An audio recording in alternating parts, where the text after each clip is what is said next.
जब 122 मेरी इश्क। वो लड़की अन्नी के ऊपर झुकी हुई थी और अग्नि उसके गर्दन पर किस कर रहा था, लेकिन जैसे ही उसके होंठ उसे लड़की की गर्दन पर चलने लगे, अग्नि के सामने इश्क का चेहरा घूमने लगा। इश्क के बारे में सोचते हुए उसके हाथ की नसें तन रही थी। वो एक झटके से उस लड़की से अलग हुआ। वो लड़की अग्नि की तरफ देखते हुए बोली, क्या हुआ, एक किस में ही तुम्हारी परफॉर्मेंस खत्म हो गई क्या? अभी वो बोल ही रही थी कि अग्नि ने उसे अपनी गोद में उठाया और उसके चेहरे की तरफ देखते हुए बोला, अभी तो परफॉर्मेंस शुरू भी नहीं हुई। बोलकर वो लड़की को वहां से क्लब के अंदर बने रूम की तरफ लेकर जाने लगा। उसने एक वेटर को इशारा किया तो वो वेटर उनके आगे आगे चलने लगा और अम्नी उस लड़की को अपनी गोद में उठाए हुए वहां एक लग्जरियस रूम में लेकर आया। उसे रूम में लाते ही अग्नि ने उस लड़की को बेड पर पटका। उस लड़की ने सेडिक्टिव वे में अपनी टांगों को थोड़ा सा ऊपर की तरफ किया और अग्नि की तरफ देखते हुए सेडिक्टिव वॉइस में बोली, तुम्हें तो मैं देखती ही समझ गई थी कि बहुत खास हो तुम, जस्ट लाइक ए फायर जो किसी भी लड़की के करीब आकर उसे अपनी आग में जला दे। बोलते हुए वो लड़की बेड से उठकर अग्नि के पास आए और उसके सीने पर अपने हाथ रखते हुए उसकी शर्ट के बटन खोलने लगी। एक अग्नि उसकी कमर को पकड़कर बिल्कुल अपने साथ लगाते हुए बोला, लगता है जलने का काफी शौक है तुम्हें, या फिर आज तक कोई जलाने वाला नहीं मिला? वो लड़की अग्नि की शर्ट उसके कंधों से उतार कर उसके नेकेड चेस्ट पर अपने हाथ चलाते हुए बोली, लड़की तो बहुत मिले लेकिन तुम जैसा कोई नहीं मिला, लेकिन अब तो तुम मिल गए हो ना, मुझे तो आज पूरी तरह से मुझे सेटिस्फाई कर दो। बोलकर उस लड़की ने अग्नि के चेस्ट पर अपने होंठ रख दिए। अन्नी ने उसके बालों को मुड़ी में कसकर पकड़ा और अपनी आंखें बंद कर गहरी गहरी सांसें लेने लगा। उसके सामने एक बार फिर से इश्क का चेहरा घूमने लगा। वो मन ही मन बोल, जितना मर्जी तुम मेरे ख्यालों में आ जाओ, लेकिन अब मुझे तुमसे कोई फर्क नहीं पड़ता, तुम मुझ पर कंट्रोल नहीं कर सकती। बोलते हो उसने उस लड़की को बालों से खींचते हुए खुद से दूर किया और फिर एक धक्का देकर बेड पर पटक दिया। अगले ही पल वो खुद बेड पर आया और उस लड़की पर झुककर उसकी गर्दन को चूमने लगा। वो लड़की भी लगातार अग्नि को चूमने की कोशिश कर रही थी, लेकिन अग्नि उस पर हावी हो रहा था। उस लड़की ने अन्नी को चूमते हुए ही उसके चेहरे को अपने हाथों में थामा और उसकी आंखों में देखते हुए बेहद से डक्टिव वॉइस बोली, you are so hot, so tempting, और तुम्हारी ये लाल आंखें तो बहुत ही ज्यादा खतरनाक है, जिससे तुम मुझे देख भी नहीं रहे हो। ऐसा लगता है जैसे मुझसे प्यार नहीं, मुझसे कुछ छिपा रहे हो, लेकिन मैं फिर भी इन आंखों में पिघल रही हूँ। अग्नि उस लड़की की तरफ देख भी नहीं रहा था, लेकिन जैसे ही उस लड़की ने ये बात कही, अग्नि ने नजरें उठाकर उस लड़की की तरफ देखा, लेकिन अगले ही पल उसकी नजरें घूम गई और उसके कानों में इश्क की कही हुई बात गूंज गई। किसी के करीब होना और उस इंसान की करीबी को महसूस करना बहुत अलग चीज होती है। जब आप मेरे करीब होते हैं तो आपकी नज़र मुझ पर से नहीं हटती, पर जब आप उसके करीब थे तो आपकी नज़रें मुझे ढूंढ रही थी। वो बात याद करते हुए अचानक की अग्नि को उस लड़की में इश्क का चेहरा दिखाई देने लगा। अग्नि की लाल आंखें ही लाल नहीं थी, इस वक्त वो बहुत ज्यादा नशे में था। वो बेहद मदहोशी भरी आवाज में उस लड़की को इश्क समझकर बोला, सही कहती हो तुम पर से मेरी नज़र नहीं हटती। ना जाने क्यों इन आंखों को तुम्हारा नशा चढ़ता जा रहा है, कहीं और जाए तो लड़खड़ाने लगती है, लेकिन तुम पर आकर ठहर जाती है। वो लड़की अन्नी की बात सुनकर हंसी और बोली, काफी रोमांटिक बातें कर लेते हो, बहुत लकी होगी तुम्हारी बीवी। उसके मुंह से बीवी का जिक्र सुनकर अन्नी एक बार फिर से अजीब सी नजरों से उस लड़की को देखने लगा, जैसे अब उसे इश्क का चेहरा उस लड़की में से दिखाई देना बंद हो गया हो। अग्नि ने जोर से अपना सिर झटका। वो लड़की सदक्टिव वॉइस में बोला, आज तक बहुत से लड़के आए हमारी जिंदगी में, लेकिन तुम पहले हो जिसे देखते ही मैं इतनी ज्यादा अट्रैक्ट हो गई कि मैंने सोच लिया था कि तुम्हारे साथ एंजॉय करना तो बनता है, क्योंकि एक तुम ही हो जो मुझे सेटिस्फाई कर सकता है। उस लड़की की बात सुनकर अन्नी एक बार फिर से अजीब से एक्सप्रेशन देने लगा। वो एक बार फिर से इश्क की बातों में खो रहा था। एक बार फिर से उसे अपने कानों में इश्क की बातें सुनाई देने लगी थी। आपके अलावा कभी इस इश्क ने ख्वाबों में भी किसी से इश्क नहीं किया। बेचैन बहुत होती हूँ मैं आपकी बाहों में भी, और आपकी बाहों से अलग होकर भी, और ये बेचैनी कभी किसी और से नहीं होगी। आपके अलावा जिंदगी में ना कोई आया न कोई आएगा, छोड़ दीजिएगा आप 10 इश्क को। बेशक से, लेकिन ये इश्क मरकर भी आपके साथ ही होगी। वो उस लड़की के ऊपर से उठा और उसे लड़की को हैरानी से देखने लगा। कभी उस लड़की में उसे इश्क नजर आती तो कभी उस लड़की का रियल चेहरा ही नजर आता। वो बार बार अपना सर झटकाने लगा। वो लड़की भी बेड पर उठकर बैठी और अग्नि के कंधों को पकड़ कर बोली, क्या हुआ? उस लड़की की आवाज सुनकर अग्नि ने एक बार फिर से बहुत ही ज्यादा घूरकर उस लड़की को देखा। इस बार उसे उस लड़की में इश्क नजर नहीं आई। उसने उसे जोर से धक्का दिया और बोला, दूर हटो मुझसे। बोलते हुए वो बेड से खड़ा होने लगा। वो लड़की हैरान रह गई। अभी तक तो अग्नि पूरी तरह से उससे सेड्यूस हो चुका था, लेकिन अब एकदम से उसे खुद से दूर कर रहा था। वो जल्दी से उसके पास आए और बोली, तुम इस तरह से बिहेव क्यों कर रहे हो? लगता है तुम बहुत ज्यादा नशे में हो। तुमने बहुत ज्यादा ड्रिंक कर ली है। ये बात सुनते ही एक बार फिर से अन्नी के कानों में इश्क की बात सुनाई दी। जरूरी तो नहीं नशा शराब का ही होना चाहिए, कभी इश्क का नशा करके देखिए, पूरी जिंदगी नशे में हेंगे आप। वो लड़की हल्का सा हंसी और बोली, कहीं तुम्हें अपनी बीवी की याद तो नहीं आ रही? भूल जाओ उसे और मदहोश हो जाओ मेरे साथ। वैसे भी मुझे नहीं लगता तुम्हारी बीवी मुझम जैसी इंटरेस्टिंग होगी। जरूर तुम उससे बोर हो गए होगे, तभी तो तुम हमें पसंद आई। बोलते हुए वो लड़की अग्नि की गर्दन पर झुकने लगी। अग्नि उसकी बातों को सुनकर गुस्से से कांपने लगा। उसने उस लड़की के बालों को मुहाई में कसकर पकड़ा और जोर से खींचकर पीछे की तरफ उसका चेहरा करते हुए बोला, खबरदार, अगर एंग्री बर्ड के बारे में एक लफ्ज भी कहा तो यही जमीन में जिंदा गाड़ दूंगा। उस लड़की की गर्दन की नसें तक उभरने लगी थी। उसके चेहरे पर उसका दर्द दिखाई दे रहा था। वो अग्नि के हाथों को अपने बालों से हटाने की कोशिश कर रही थी, लेकिन अग्नि तो जैसे एकदम राक्षस बन चुका था। उसने एक झटके से उस लड़की को छोड़ा और गुस्से से गहरी गहरी सांसें लेने लगा। वो लड़की भी अपने बालों को संभाल रही थी जो अग्नि ने बुरे हाल में छोड़ दिए थे। वो अग्नि की तरफ देखकर दांत पीसते हुए बोली, राक्षस हो क्या तुम? पागल हो गए हो? मैं तो तुम्हन क्या समझ रही थी, और तुम क्या ही निकले? अपनी बीवी को भी ऐसे ही ट्रीट करते हो क्या, जानवरों की तरह? उसकी बात सुनकर अग्नि का गुस्सा और भी ज्यादा बढ़ गया। वो तेजी से उस लड़की की तरफ बढ़ा और उसके गाल पर एक जोरदार थप्पड़ मारते हुए बोला, मेरी बीवी का नाम अपनी जुबान पर मत लाना, वो तुम्हारी तरह नहीं है। उस लड़की ने अपने गाल पर अपना हाथ रख लिया। उसके गाल पर अग्नि की 5 उंगलियां छप चुकी थी। उसकी आंखों में आंसू भी आ गए। वो अग्नि की तरफ देखते हुए बोली, अच्छा, मैं गलत हूं तो तुम क्या हो? भूलो मत कि तुम यहाँ पर अपनी मर्जी से आए हो। बीवी का नाम ले दिया तो इतना तिलमिलाने लगे, और खुद जो उसे चीट कर रहे हो वो इतना ही है तो जाओ अपनी बीवी के पास। यहाँ क्यों आए हो? You bloody fussy. और मुझे तो लगता है कि जिस तरह से तुम्हारी हरकतें, तुम्हारी बीवी भी तुम्हें प्यार नहीं करती होगी। अब तक तो वो छोड़कर चली गई होगी तुम्हें, आखिर रहेगा भी कौन तुम जैसे जानवर के साथ? अग्नि ने इस बार उसकी गर्दन पर अपना हाथ रखा और उसे धकेलते हुए पीछे दीवार तक ले गया। वो लड़की क्या सोचकर इस कमरे में आई थी और क्या हो रहा था, और अब तो अन्नी ने उसे इस तरह से पकड़ रखा था जैसे उसकी जान ही ले लेगा। वो लड़की अन्नी की पकड़ से टूटने के लिए छटपटाने लगी, लेकिन अग्नि तो न सिर्फ उसकी गर्दन को दबोच रहा था, बल्कि उसके चेहरे पर भी झुका हुआ था। उसके जबड़े बिल्कुल कसे हुए थे। वो गुस्से कांपते हुए बोला, मैंने कहा ना तुम जैसी नहीं है मेरी इन बद, वह मुझे छोड़कर कहीं नहीं जाएगी। मैं जो हूँ, जैसा हूँ, बहुत प्यार करती है वो मुझसे, तुम्हारी तरह नहीं है कि किसी के साथ भी रात बिताए। मैं हूँ गलत, लेकिन वो फिर भी मुझसे प्यार करती है। मैं जानवर हूँ, लेकिन वो फिर भी मुझसे इश्क करती है। तुम्हारी तरह नहीं है वो, पूरी दुनिया की तरह नहीं है वो। जो इस अन्नी को छोड़कर चली जाए, वो मुझे छोड़कर कभी नहीं जाएगी। बोलते हुए अग्नि का चेहरा हाथ से ज्यादा लाल था। उस लड़की की बॉडी शिविर करने लगी। उसकी गर्दन की नसें हद से ज्यादा दबने लगी थी। उसकी आंखें लगभग बाहर को आ चुकी थी। अग्नि ने एक झटके से उसे छोड़ा। वो लड़की सीधा जमीन पर गिरी। अग्नि गुस्से से उसे देखने लगा। वो लड़की भी गहरी गहरी सांसें ले रही थी।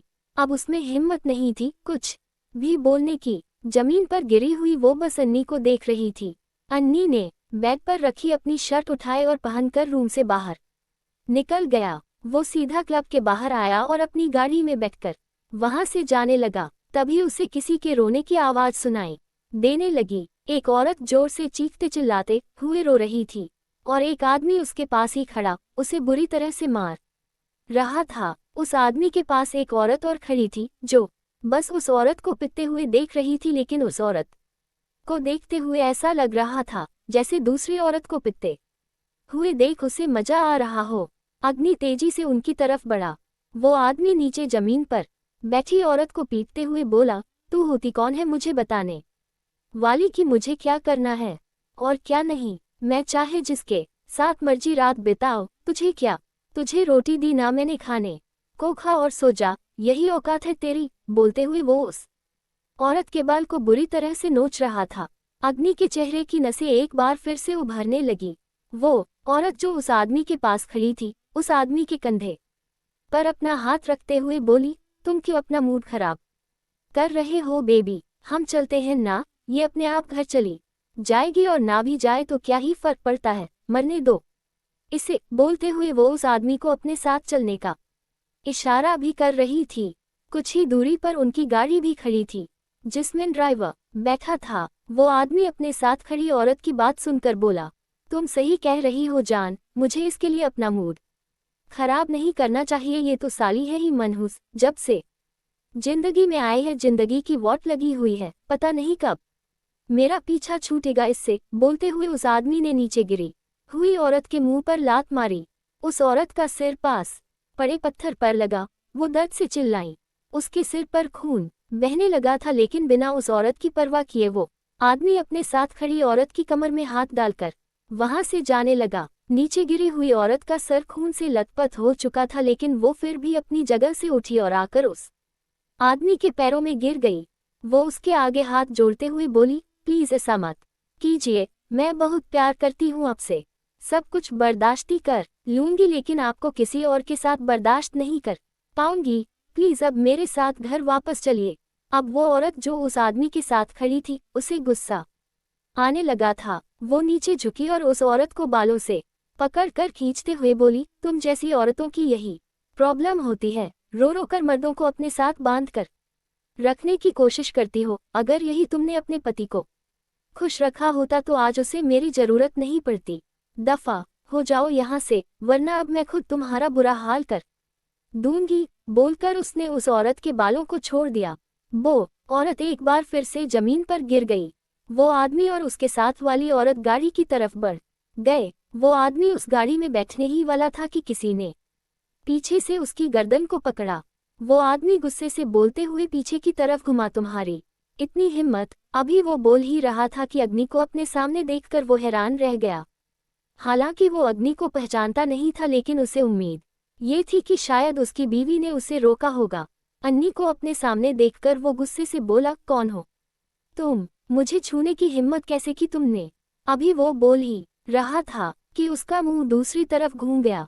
अग्नि ने उसके मुंह पर एक जोरदार पंच जड़ दिया था।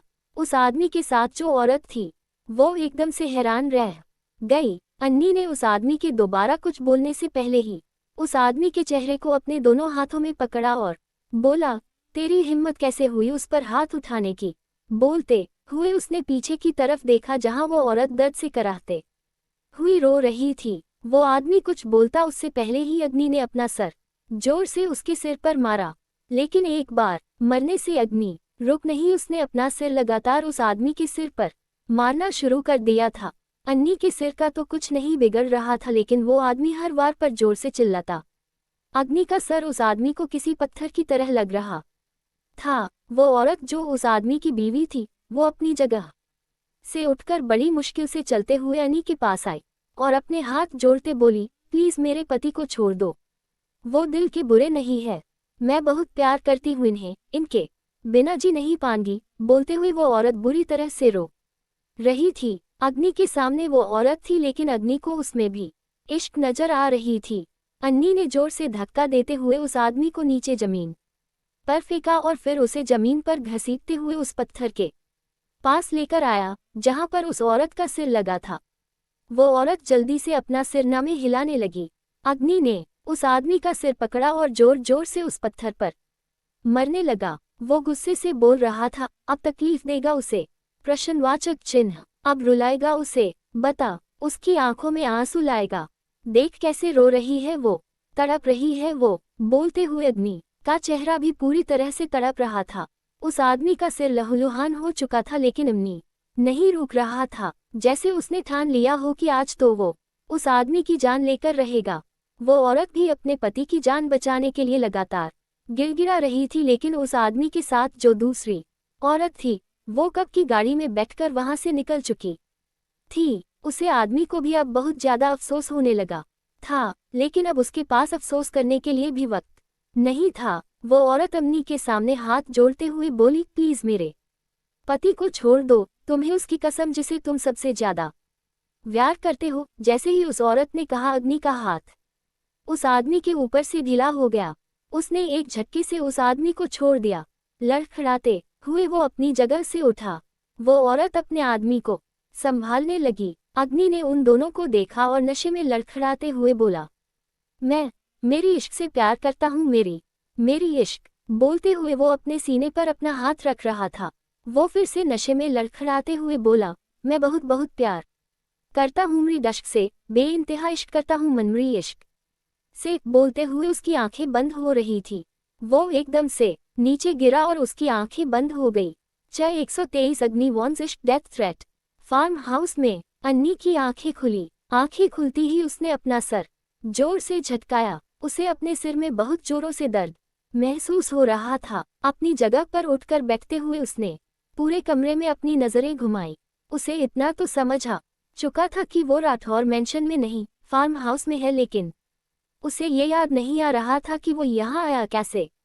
जहाँ तक उसे कल रात की बात याद आ रही थी, वो सिर्फ इतना था कि एक लड़की उसके पास आए और उसे सेड्यूस करने की कोशिश कर रही थी। उस लड़की ने कुछ ऐसा कहा जिसे सुनकर अग्नि भी उसके साथ इन्वॉल्व हो चुका था। वो उस लड़की को लेकर रूम में गया और फिर वो सब सोचते हुए उसके चेहरे पर गुस्सा झलकने लगा। वो कुछ भी भूला नहीं था, उसे सब याद आ चुका था, कैसे उसने उस लड़की को थप्पड़ मारा और उससे वो सब बातें कहीं, और कैसे उसके बाद क्लब से बाहर आकर उस आदमी के साथ उसकी लड़ाई हुई। उसके चेहरे पर गुस्सा बढ़ता ही जा रहा था। तभी दरवाजा नॉक हुआ। वो अपना ब्लैंकेट उठाते हुए बिस्तर से उठा और रूम का दरवाजा खोला। दरवाजे पर पारस खड़ा था। पारस उसे देखते हुए बोला, सॉरी बॉस, आपको डिस्टर्ब करना पड़ा। अग्नि एक्सप्रेशनलेस होकर बोला, मैं यहाँ कैसे आया। उसका सवाल सुनकर पारस का गला सूखने लगा था।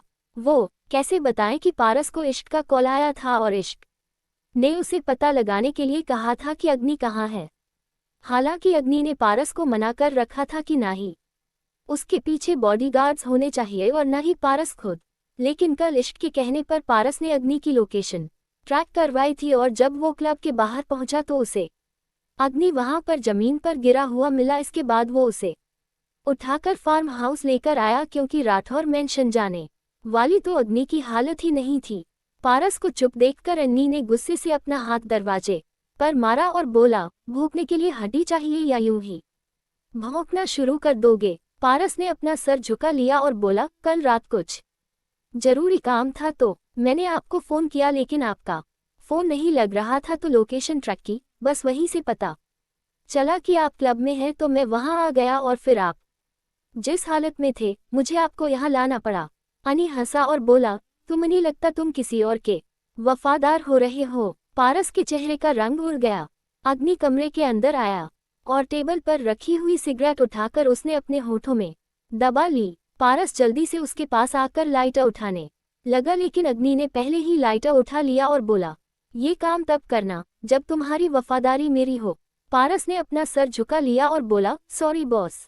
अग्नि लंबा कश भरकर धुआं छोड़ते हुए बोला, किस लिए आए हो। पारस हिचकिचाते हुए बोला, वो बाहर एक लड़की आई है जो अपना नाम वर्तिका बता रही है। उसका कहना है कि कल रात आपने उसके साथ बदतमीजी की और इसीलिए वो पुलिस के साथ यहाँ पर आई है। उसकी बात सुनते हुए अन्नी को हंसी आ गई। यूं ही सिगरेट पीते हुए वो रूम से बाहर निकला। फिलहाल वो शर्टलेस था और नीचे सिर्फ पैंट पहनी थी। वर्तिका वो लड़की थी जो कल रात क्लब में उसे सेड्यूस करने की कोशिश कर रही थी, और उसके बाद अग्नि ने उसे जिस तरह से ट्रीट किया था वो अग्नि को सबक सिखाना चाहती थी। कल रात उसने अपने आदमी को भेजकर अग्नि को फॉलो करवाया था।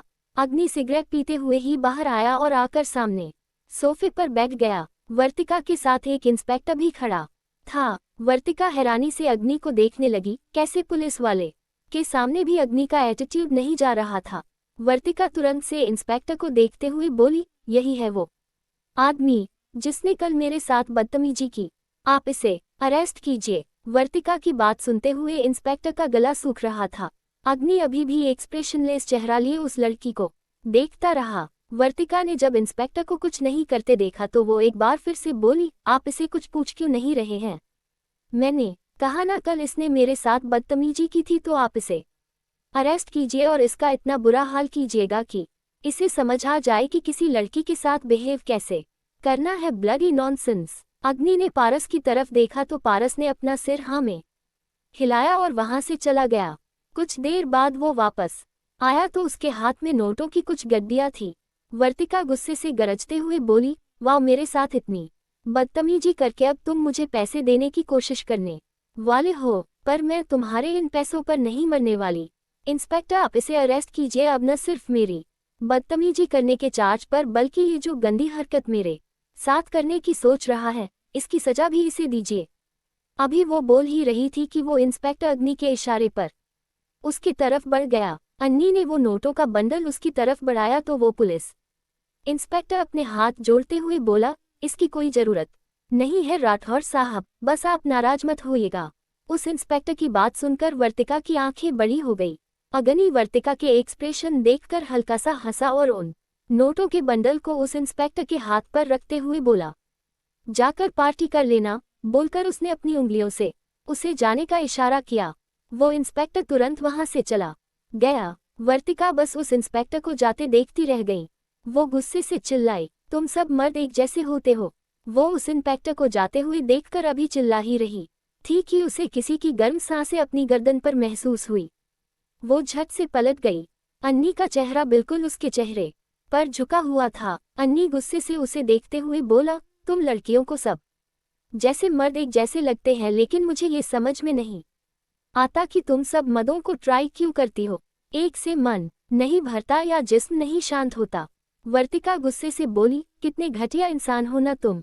उस इंस्पेक्टर ने तुम्हें छोड़ दिया, लेकिन मैं नहीं छोड़ूंगी। बोलते हुए वो अग्नि पर अपना हाथ उठाने की कोशिश करने लगी, लेकिन अगले ही पल अग्नि ने उसका हाथ कसकर पकड़ा और मरोड़कर उसकी पीठ से लगाते हुए बोला, ऐसी गलती से भी मत कर देना। कल रात जिंदा छोड़ दिया, लेकिन आज जिंदा भी नहीं छोड़ूंगा। मैंने तुम्हें नहीं कहा था मेरे पास आओ और मेरा घटियापन देखो। तुम खुद आई थी। अब मेरे घटियापन से तुम्हें प्रॉब्लम हुई तो इससे मुझे कोई प्रॉब्लम नहीं है। वो तुम थी जो मेरे लिए मरे जा रही थी। मैं तुम्हारे लिए पागल नहीं था, लेकिन हाँ, कल एक बात तुमने सही कही कि तुम मेरे सारे नशे उतार दोगी। नशा तो तुमने मेरा उतार दिया। अगर उसकी कीमत चाहिए तो बताओ। अग्नि सिंह राठौर के पास पैसों की कमी नहीं है। वर्तिका गुस्से से दांत पीसते हुए बोली, तुम्हें बहुत गुरूर है ना अपने पैसों पर, लेकिन तुम्हें एक बात बता दूं कि कभी कभी पैसा भी काम नहीं आता। जरूर एक दिन आएगा जब तुम पैसे से कुछ खरीदने की कोशिश करोगे, लेकिन वो तुम्हें मिलेगा नहीं। तब देखती हूँ तुम्हारा ये पैसा कितना काम आता है। और रही बात मेरी, तो हाँ, मैं हूँ गलत। मर्दों को ट्राई करने की आदत है मेरी, लेकिन इसमें हम कोई प्रॉब्लम नहीं होनी चाहिए, क्योंकि जो खुद अपनी बीवी के होते हुए दूसरों के बिस्तर पर जाए, उसे दूसरों की गलतियां निकालने का कोई हक नहीं है। अगर इतना ही मेरे कैरेक्टर पर प्रॉब्लम है ना, तो जाओ, जाकर पहले खुद को सुधारो। वेल, तुम्हारी बीवी कहीं आसपास नजर नहीं आ रही। लगता है मेरा अंदाजा सही था। छोड़कर भाग गई वो तुम्हें। कहीं उसे भी कोई और तो नहीं पसंद आ गया। जैसे ही उसने कहा, अग्नि ने एक बार फिर से कसकर उसके बालों को मुआई में जकड़ कर लिया। वर्तिका दर्द से चिल्लाए। अन्नी को हाँ से ज्यादा गुस्सा आ रहा था। जो जिस तरह से उसका चेहरा कांप रहा था, उसी से पता चल रहा था, लेकिन उसने अपने गुस्से पर पूरा कंट्रोल किया। एक ही झटके में उसने वर्तिका को धक्का दिया और पारस की तरफ देखते हुए बोला, मुझे अपने आसपास कचरा नहीं चाहिए। बोलकर वो तुरंत अपने कमरे में चला गया। वर्तिका जाते हुए अन्नी को देखकर हंसी और बोली, लगत है मेरी बात मिर्ची तरह लगी है तुम्हें। सच ऐसा ही होता है। पैसों का गुमान करने वाले अग्नि सिंह राठौर के पास उसकी पत्नी जी नहीं है, तभी तो उसे मुझ जैसी लड़कियों की जरूरत है, वर्तिका पागलों की तरह बोले जा रही थी। पारस ने उसका हाथ पकड़कर उसे बाहर की तरफ घसीटना शुरू कर दिया। गुस्से से कांपता हुआ अग्नि अपने कमरे में आया और गुस्से से उसने अपने बालों में अपने बाल फैंसा कर जबड़े कसते हुए बोला, यही चाहती थी ना तुम एंग्री बर्ड, मुझे ऐसे ही पागल करना चाहती थी ना, पर तुम्हें क्या लगता है कि ये सब करके तुम मुझे हासिल कर लोगी? नहीं। बोलते हुए उसने अपने हाथ अपने चेहरे पर रख लिए थे। वो हद से ज्यादा काम पर रहा था, जो कि बिल्कुल भी नॉर्मल नहीं था। एक गहरी सांस लेकर उसने अपनी नजरें पूरे कमरे में घुमाई। एक तरफ उसे अपनी शर्ट गिरी हुई मिली। उसने जल्दी से उस शर्ट को पहना और फिर रूम से बाहर आया। पार्किंग एरिया में आकर वो अपनी गाड़ी में बैठा और बोला, अब तुम मिलोगी फायर से। बोलकर उसने गाड़ी स्टार्ट की और उसकी गाड़ी राठौर मेंशन के लिए निकल गई। वहीं दूसरी तरफ राठौर मेंशन इश्क अपने कमरे में बैठी तैयार हो रही थी। इस वक्त उसके दिमाग में बहुत कुछ चल रहा था। पारस ने उसे इतना तो बता दिया था कि अग्नि सही सलामत है और फार्म हाउस में है, लेकिन इतना ही जानना काफी नहीं था उसके लिए। वो जल्द से जल्द ऑफिस जाना चाहती थी तैयार होकर। अपने माथे पर वो बिंदी लगा ही रही थी कि कमरे का दरवाजा खुला। उसने पलटकर दरवाजे की तरफ देखा तो दरवाजे पर अग्नि था। उसके हाथों में डिवोर्स के पेपर थे। अन्नी को देखते ही उसे समझ आ चुका था कि वो बहुत ज्यादा गुस्से में है। अग्नि तेज कदमों से उसके पास आया। इश्क का दिल जोरों से धक धक रहा था। अग्नि कुछ कहता उससे पहले ही इश्क धीमे से बोली, मैं कहा था ना, मैं आपको डिवोर्स नहीं दूंगी। अग्नि के होठों पर तिरछी मुस्कुराहट आ गई। उसने अपनी कमर से गन निकाली और इश्क के सिर पर पॉइंट कर दी। इश्क की आंखें बड़ी हो गई। अग्नि डेविल एक्सप्रेशन के साथ बोला, अभी इसी वक्त इन डाइवोर्स पेपर पर साइन करो, वरना मैं तुम्हारी जान ले लूंगा। इश्क की आंखों में नमी तैर गई। वो अग्नि की तरफ देखती ही रह गई। अग्नि एक बार फिर से बोला, रोने का ड्रामा मत करना, इस बार कोई ड्रामा काम नहीं आएगा। चुपचाप इन डाइवोर्स पेपर पर साइन करो, वरना। इश्क का दिल धक से रह गया। मौत से पहले मौत का दर्द उसे अपने सीने में महसूस हो रहा था। उसकी आंखों के सामने अग्नि के साथ बिताया हुआ हर एक पल चल रहा था। अन्नी पर उसकी नजरें और भी ज्यादा गहरी हो गई। अग्नि ने ट्रिगर पर अपना हाथ रखा और ट्रिगर को हल्का सा कसते हुए बोला, मैं कहा अभी इसी वक्त डिवोर्स पेपर पर साइन करो, अगर नहीं किया तो मनमोहन जान से मार दूंगा। अब उसकी बात सुनकर इश्क हल्का सा मुस्कुराए और उसकी आंखों में आंखें डालकर बोली, जान लेने की क्या बात करते हो, एक बार कहकर तो देखते, तुम पर अपनी जान हम खुशी खुशी से वारते। दुनिया से हार जाते हैं इश्क करने वाले, पर अपने इश्क से नहीं हारते। जिद तो हर कोई कर लेता है, लेकिन इश्क की जिद उसके इश्क सी जिद्दी है, और जो खुद मर गए हो वो दूसरी लाशों को नहीं मारते। जब 124 आखिरी बार इश्क की बात सुनकर अग्नि का हाथ भी उसकी गन पर ढीला हो गया था। उसने अगले ही पल इश्क के सिर से वो गन हटा दी और अपने माथे पर रख ली। इश्क की आंखें एक बार फिर से बड़ी हो गई। अग्नि डेविल स्माइल के साथ बोला, अगर मैंने अपनी जान ले ली तो, अगर मैंने खुद को ही खत्म कर दिया तो फिर इस शादी का क्या करोगी तुम? फिर तो तुम चाहे डिवोर्स दो या ना दो, मैं तो तुमसे अलग हो ही जाऊंगा। इश्क के चेहरे के एक्सप्रेशन थोड़े बदले और वो एक बार फिर से हल्का सा मुस्कुराए। उसके होठों पर मुस्कुराहट देखकर इस बार अग्नि चौंक गया। उसने इश्क के माथे पर गन पॉइंट की। इश्क को डर नहीं लगा, लेकिन अब जब उसने अपने सिर पर गन पॉइंट कर दी तब भी इश्क के चेहरे पर डर दिखाई नहीं दे रहा था।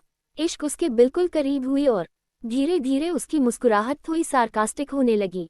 वो अग्नि की आंखों में आंखें डालकर बोली, आप तो बड़ी जल्दी हार गए। मैंने तो सोचा था आप अपने नाम की तरह ही होंगे, अग्नि मतलब आग जो दूसरों को भस्म कर दे, लेकिन यहाँ तो आप ही राख होने पर आ गए। मुझसे हार गए या फिर मेरे इश्क से? बोलते हुए उसके होठों पर एक बार फिर से वो व्यंग भरी मुस्कुराहट ठहर गई। अन्नी का चेहरा गुस्से से कांपने लगा। उसने अपने सर से गन हटाए और डश के सिर के पीछे अपना हाथ रखते हुए उसके बालों को कसकर मुआई में जकड़ लिया। वो गुस्से से दांत पीसते हुए बोला, अपने आप को बहुत चालाक समझती हो ना तुम? जानती हो मैं किस पॉइंट पर ट्रिगर होऊंगा, तो मुझे उस पॉइंट तक लेकर आ रही हो तुम। क्या लगता है कि ये सब करके तुम्हें कुछ हासिल हो जाएगा? तुम्हें डिवोर्स नहीं देना तो मत दो, लेकिन आइंदा मेरे सामने मत आ जाना, वरना आज छोड़ दिया अगली बार भाड़ में जाए तुम और तुम्हारा इश्क। मेरे लिए किसी की जान मत तय नहीं करती, मुझे उकसाने की कोशिश मत करना वरना। अमनी सिंह राठौर चीज क्या है, मैं अच्छे से बता दूंगा। जो इश्क की रट लगा रखी है ना तुमने, एक बात कान खोलकर सुन लो। नफरत करता हूं मैं तुमसे और हमेशा नफरत करता रहूंगा। नफरत का कारण मत पूछना, क्योंकि अन्नी सिंह राठौर जो करता है उसका रीजन और रिजल्ट दोनों ही नहीं मायने रखते। तुम्हारे दिमाग में शायद ये ख्याली पुलाव होगा कि मेरे साथ रहकर मेरे करीब आती रहोगी और मैं तुम्हारी तरफ अट्रैक्ट हो जाऊंगा, मुझे तुमसे प्यार हो जाएगा। तो गलतफहमी है तुम्हारी, इस अग्नि सिंह राठौर को तुमसे प्यार कभी नहीं होगा और अब तो मुझे तुम्हारी शक्ल भी नहीं देखनी। ये आखिरी बार था जब मैं तुम्हारे सामने हूँ, इसके बाद अब डिवोर्स के दिन मिलूंगा। अन्नी की बातम सुनते हुए इश्क का दिल धक सा रह गया। उसे ऐसा लगा जैसे उसकी धड़कन उसके सीने से बाहर ही कहीं चली गई हो और वो बस एक लाश बनकर खड़ी रह गई हो। अग्नि ने एक झटके से उसे छोड़ा। इश्क लड़खड़ा कर पीछे दीवार से लग गई। अन्नी वहां से जाने लगा। इश्क उसे तुरंत से रोकते हुए बोली, प्लीज एक मिनट मिस्टर फायर। न जाने क्यों उसकी आवाज सुनते ही अन्नी के कदम रुक गए। इश्क उसके बिल्कुल करीब आए। उसका दिल जोरों से धक धक कर रहा था और हाथ पैर बिल्कुल ढीले पड़ चुके थे।